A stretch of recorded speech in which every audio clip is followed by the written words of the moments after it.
many people who can be here today to please videotape the sermon because they want to know what I'm going to do with the sleeping bag. So, there you go. Friends, today we will look at two of the most influential and life-changing words that we will ever hear or ever find in the Bible. These two words changed not only the source or the course of history for all humankind, but it also restored an internal balance that was disrupted right in the beginning of time when a man and a woman with the name of Adam and Eve sinned and had broken the bonds that was meant to unite the creation with itself and also its creator.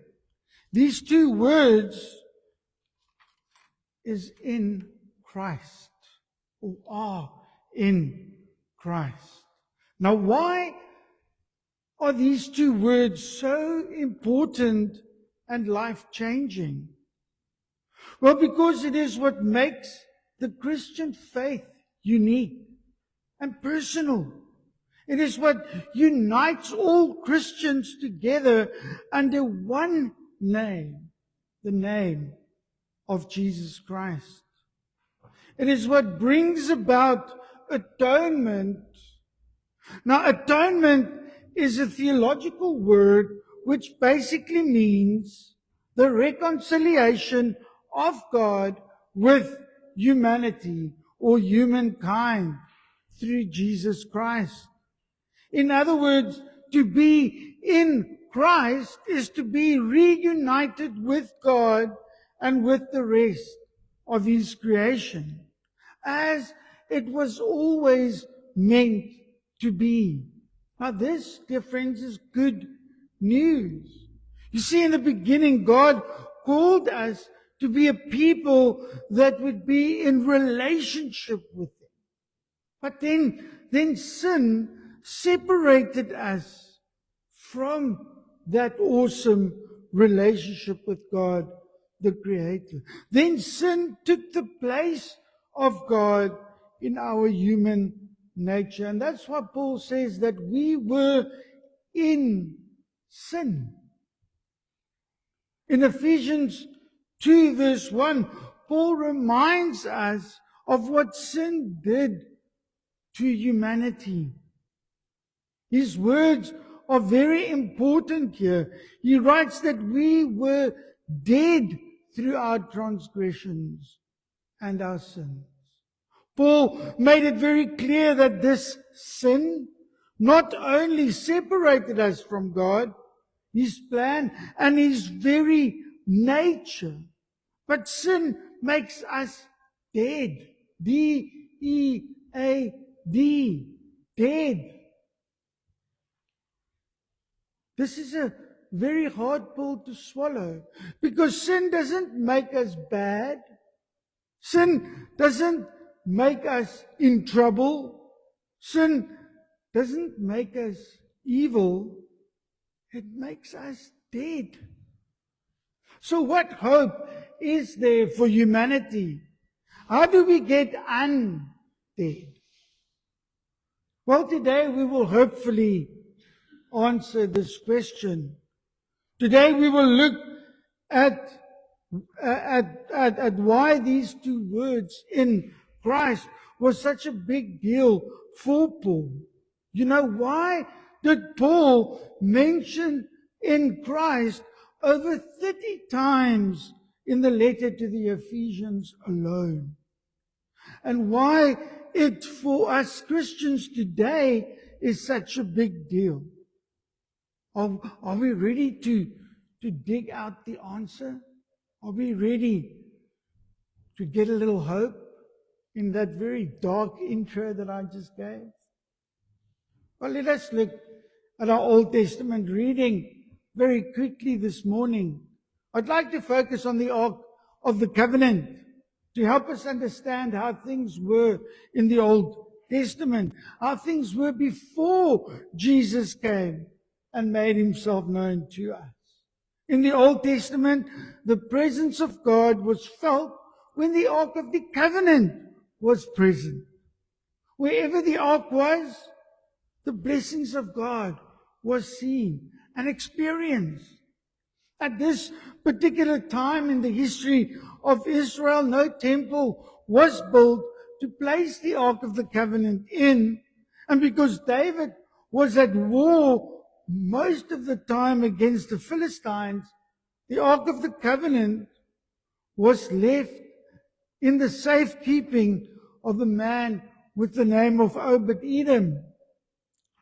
And Obed-Edom's household, as we read here this morning, was completely blessed in abundance because the Ark of the Covenant was there. It was with him. And then David saw the presence of God, which was within the Ark, and he realized that he needs to get it closer to Jerusalem. So he took the Ark of the Covenant and he took it closer to Jerusalem. So let us understand something very quickly. In the Old Testament, we hear the phrase, God is with them, many times. God is with them. When Moses went to Egypt, God was with him. When Elijah went to Mount Horeb, God was with him. When Esther went into the king's court, God was with her. And when David took the Ark of the Covenant from Obed-Edom's house and placed it in Jerusalem, he believed God was with him and those in Jerusalem. God was with them. Now, for God to be with us may help us to win a battle. It can even bring about good fortune, as we've seen in the case of Obed-Edom. But there is no personal connection, not really. No real unity between God and us, no real relationship between God and us. God was simply with them. This was the theme throughout the Old Testament, the whole Old Testament. And the picture that is being painted in the Old Testament, scripture reading here today, is where the ark is, there God was with them. And this is also what we need to take away from this Old Testament scripture reading here this morning, that God was with them. If the Ark of the Covenant was with them, this kind of understanding, friends, we need to see it. It limits God Almighty, doesn't it? But that was the understanding in the Old Testament. Now, if you look at the letter to the Ephesians, it tells us a different truth altogether. First of all, I think it is very important to know that this letter that was addressed to the church of Ephesus was not meant for only them. You see, at that time, Paul had established many churches in Asia Minor. And Paul wrote this letter, especially the beginning of the letter, to address every single church that Paul has established within Asia Minor.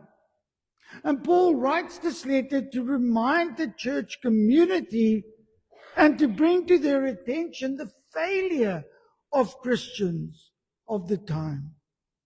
Their failure was their lack of life in community with each other.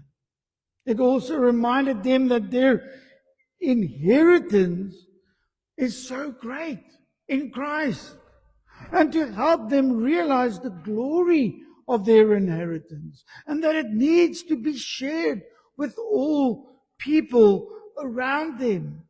You see, the people of the church started living a very selfish life, not taking care of only themselves, kind of like David in the Old Testament scripture reading, that wants the Ark of the Covenant only for himself. People did not care about each other anymore. And Paul reminds the church of what Christ has done for them. If we read the letter to the Ephesians, it is very hard to know, or not hard to notice, the request of Paul, which is that all things created needs to move together, ultimate or towards ultimate unity in Christ. Paul is very clear that unity is only found in Christ. The church cannot be in Christ if it removes itself from God or the nature of God, which longs for unity amongst the priesthood of all believers or our fellow brothers and sisters in Christ. Paul reminds the church that it must bring about atonement, or as I like to call it, at-one-ment. And they can only be totally one with God and with each other if they are in Christ. Because it is only in Christ that we are the adopted children of God the Father. It is only in Christ that we are chosen and able to be the holy and blameless children of God. For Christ to only be with us, it is not enough. No. We have to be in Christ. It is only in Christ, dear friends, that you and I can be sure of our forgiveness and total and forever salvation. It is only in Christ that those who believe in Christ are given a new identity. Before we were slaves to sin. Remember, we were dead to sin. But because we are now in Christ, we are made new. Once we were dead to sin with no hope because we were in sin. But now because we are in Christ, we inherited the promise of eternal life. Life in all abundance. Sin that was once our very nature was replaced by the nature of God Almighty that is found in Christ. Because of our blood, because of the blood of Jesus Christ, we are made new. And sin that made us dead no longer has any grip on us. The internal inheritance that comes from God the Father is now ours. The nature of God is in us. And the gift that God promised us is ours. Because we are in Christ, you, Paul says, are changed. We are no longer the same. We are no longer dead because of sin, but alive because you are in Christ. So praise be to God. I was thinking, and this is why we've busy recording it, of a visual. I was thinking of a visual image so that we can all understand. So I wanted to stick this on my body, but suppose I'm saved because this doesn't want to stick to me. Okay?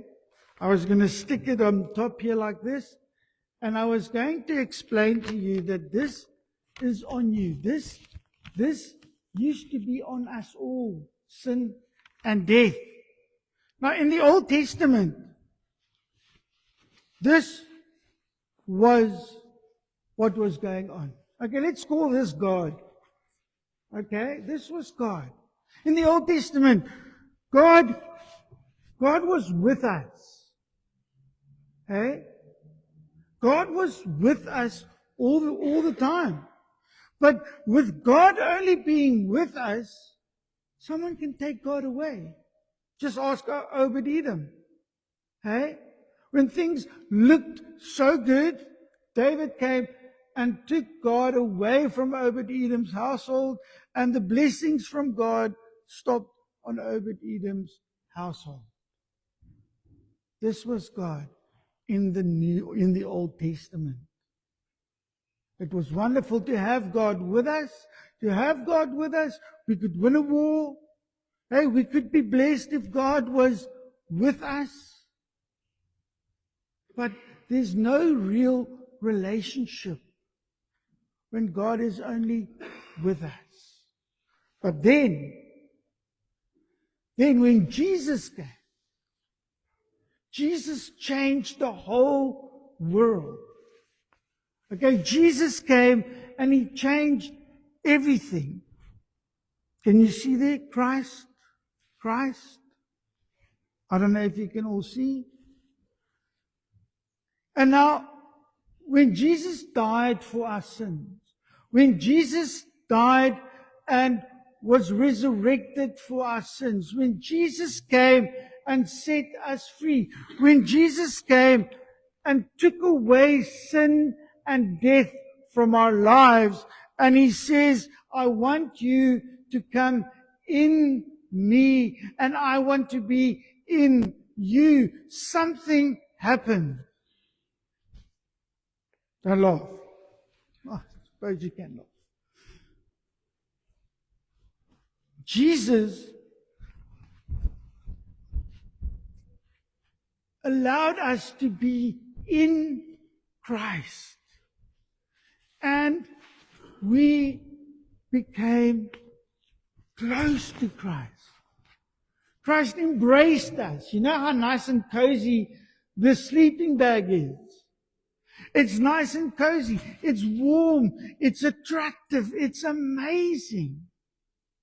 That is our relationship with Jesus Christ. That is how we can experience Jesus Christ. But you know, the thing is, I can't be this cozy if my brothers and sisters are still cold and freezing on the outside. I can't be this cozy if there's still people that needs the truth of Christ. And so I need to realize that whatever I do, my words and my actions needs to welcome those people. We kind of need to welcome them into our sleeping bags and say, come and experience Christ. Allow Christ to be in you as you are in Christ. Because man, it's not fair to be this cozy and someone else is cold and sorrowful. Because God has given us this amazing opportunity to be in Christ. He's given us this amazing opportunity to live life that is above and beyond the nature of Jesus Christ. He's given us this opportunity to take this amazing gift and to show it off to the rest of creation. You and I, and this is very important, you and I are united with Christ because of what He has done for you. So don't let this opportunity go by. So let Christ be the one that protects you from the cold, from the worries and miseries of this world. But let us also be the ones to share the good news with those around us. Let us not be like the church of Ephesus that just lived for themselves. But let us be the church that lives for the purpose of God. Let us be the church that shares warmth and contentment with those around us. So, as I was preparing this sermon this week, I kept on coming back to maybe I should pray a prayer for recommitment or renewing our vows with Christ. And the Lord didn't want to let this go. And so I'm going to ask if there's anyone that wants to recommit or renew their lives or the commitments to God. I'm going to pray a prayer right now. Okay, and I don't want you to stand up. I don't want you to come to the front. I'm not going to embarrass you in any way. What I want to do, though, is in your heart, pray this prayer with me. If you feel that this message has spoken to you and you want to be in Christ, you want to be in Christ again. Maybe you've forgotten what it is like to be in Christ. Okay, maybe you've allowed sin to stick a little again. Hey, maybe you've allowed sin and death back into your life. Okay, maybe today God is saying to you, no, let's chuck this away. Let's chuck it away once and for all. And once for all. I'm going to pray a short little prayer. But I want you to pray it with me.